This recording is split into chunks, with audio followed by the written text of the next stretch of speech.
很多小伙伴说莫叔，你人设崩塌，我在直播间很明确的告诉你，我就没有人设，我哪来的崩塌？我就不直播间写了割韭菜吗？我没有人设啊，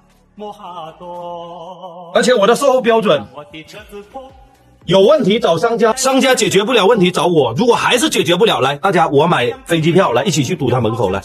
新款的来了，就它。魔声的小耳机，告诉你我为什么去选它。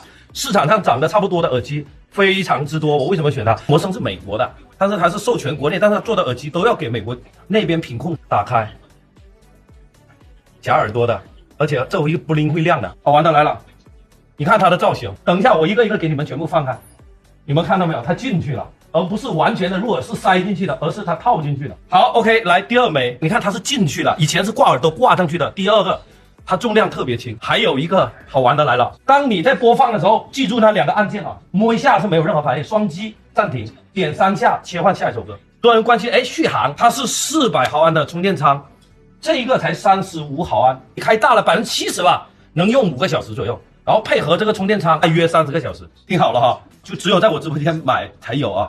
给大家加到3年的质保，3年以内电池如果不耐用的话，给大家换。记住啊，7天无理由，你拿过去以后也能退，这他妈叫售后。